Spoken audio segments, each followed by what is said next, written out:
Hello everyone and welcome back to my true crime channel. I hope you're all well and having a good day wherever you are. Today I want to talk about Summer Wells again and about Don Wells, Summer's father's latest shocking interview. So there were quite a lot of shocking things that came from Don's latest interview, and that is with Voices Behind the Walls YouTube channel. They seem to be on very good terms with Don, and he gives them interviews very regularly, which are always very eye-opening. Well, the first thing that I want to discuss are the relationship problems that he claims he has with Candace. When he was asked how Candace was doing and how they are, he said that at the moment they don't get along like they used to and that they're really struggling. So I found that interesting to hear. Often parents of missing children, their relationships do begin to break down, especially if they're not involved, and whether they are involved or not, they do tend to break down, more so if they're not involved. But with all the, attention that the couple have had, it's not really surprising they've got relationship problems. But what I found surprising about Don talking about it is that he was willing to tell the world that they're having relationship problems, when you'd think perhaps most people would want to keep that private. So it seemed really weird to me that Don just came out and said it. No one asked if he was having relationship problems. The fact he was willing to just, mention it live on a YouTube channel for the world to hear, I did find a bit disturbing, a bit like everything else in this tragic case of Summer Wells's disappearance. So that was the first thing that I wanted to mention, the really weird aspect of Don telling everyone about his relationship problems. So whether or not Candace is involved in her daughter's tragic disappearance, I've got to be honest, guys, I really felt quite sorry for the woman. Having her relationship problems called out, on a YouTube channel for the world to hear can't be very nice. We don't know for sure if she's involved in her daughter's disappearance, and whether or not she is, her other half, Don, should not really be calling her out like that on a YouTube channel. Obviously, guys, as always, this is just my opinion, but I was really shocked that he was willing to tell the people that run the channel, his friends, shall we say. I was surprised that he was willing to talk about it. It seemed like way too much information. It's got nothing to do with Summer. Obviously, they are her parents, but their relationship problems and them being mentioned to the world aren't going to bring Summer home. So, in my opinion, Don made quite a big point of saying how healthy his daughter Summer was. He said that she was very healthy, and then weirdly, as I'm sure if you guys listened to the same interview that I did, they talked about whether Summer liked potatoes. I didn't really think there was much to learn from Summer liking potatoes or not that would help find where the little girl is, but as always, guys, just my opinion. I felt some of the questions that they asked Don were, well, strange, and I'm not having a go at them. It's their channel. Obviously, they'll ask whatever they wanted to ask, but I'm not sure. Maybe there were people that were commenting on their channel that wanted to know about the chips and whether she liked potatoes. But most kids love chips, but I don't think knowing that they do or do not like chips is going to help find them. But as always, that's just my opinion. But I did feel listening to that, and I've listened to it a few times now, that Don really, really wanted to make a point of saying how healthy his daughter was, which raised a red flag to me and made me wonder why Don feels the need to convince everybody that will listen to him that his daughter's a vision of health. She's extremely healthy. Knowing whether she's healthy or not isn't going to help find Summer. Some of the things he came out with I did feel were quite bizarre.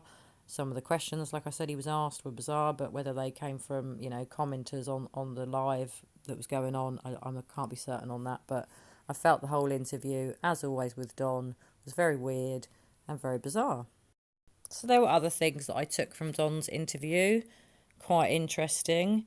He also said that he kind of favoured Summer a lot and that the boys didn't mind. Wow. So not only did he tell the world that he's having relationship problems, he basically said that Summer was his favourite child. Her brothers were aware of it and they didn't mind. Well, I would imagine they probably did mind. Most children that grow up in a family where one parent or both parents have obvious favourites, tend to struggle in life.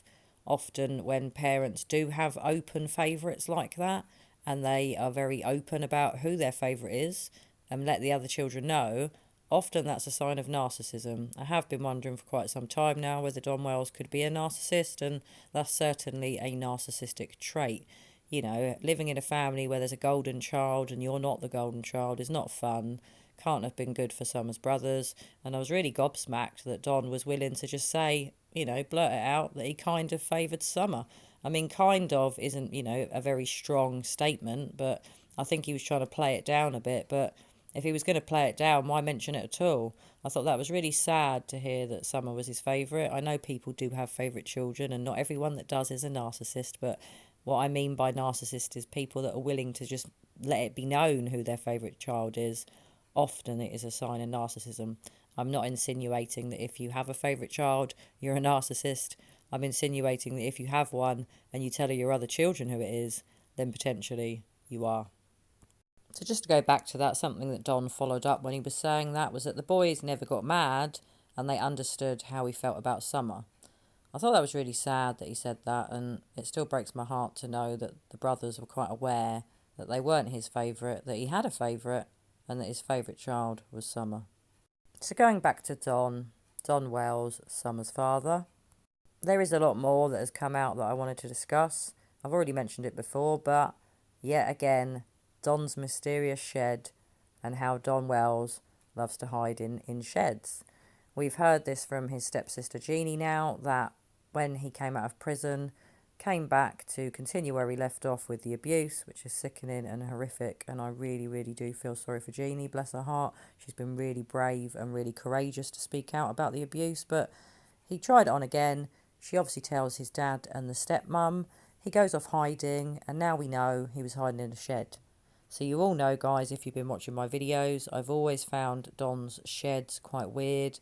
I always had major red flags that Candace didn't want to let Chris from the Interview Room channel look in there when he interviewed her at the house, the family home in Tennessee, in Hawkins County. But isn't it weird that Don has got a form for hiding in a shed? There's a shed on the property that Candace doesn't want to let Chris look in. We've all found it to be a huge red flag, and now we know Don likes hiding out in sheds. He's previously hidden in a cupboard when the police were on his tail once before, so he's clearly got, form for hiding out when the shit's going to hit the fan. And in my opinion, I definitely now believe that Don was hiding out in that shed when Chris interviewed Candace. So there have been quite a few interesting other developments in the past week or 10 days. Apparently at the latest prayer vigil for Summer in Hawkins County, where she disappeared in Tennessee, her grandma, or Grandis as everybody seems to now call her, was spoken to or called by her daughter Candace, apparently on a video call. So at least we all know she is somewhere. She is well, the grandmother. Hopefully she might come back soon and support her daughter. We'll see, won't we? So I just wanted to say, as I always say in my videos about Summer Wells, I'm praying for that little girl to be returned safe. I hope I'm wrong, as always, in my assessment of her parents. I honestly hope they're not involved. It would be really upsetting to find out that they are. Tragically, I do still believe that they have at least guilty knowledge of what happened to Summer, but that doesn't mean that they hurt her on purpose. There could have been an accident. And as always, guys, I could be wrong in my assessment of Summer's parents, Don and Candace. I really hope that she hasn't come to harm. I hope Summer can be found safe soon. Soon enough, it's going to be 3 months that the little girl has been missing. And I'm really hoping and I'm really praying every day that the police out there in Tennessee know what's happened. Hopefully this case will be resolved soon. And I really hope that soon Summer is found. Well, anyway, guys, as always, I hope you're well and keeping safe. There have been a number of other things that have come out very recently, especially surrounding whether screams were heard by neighbours. I'm going to cover that in another video coming up this week on my channel. But I just wanted to say that I hope you're well. I hope you're having a great day wherever it is that you are in this big world of ours. And as always, I'll be back with you very soon with another true crime video. Bye for now.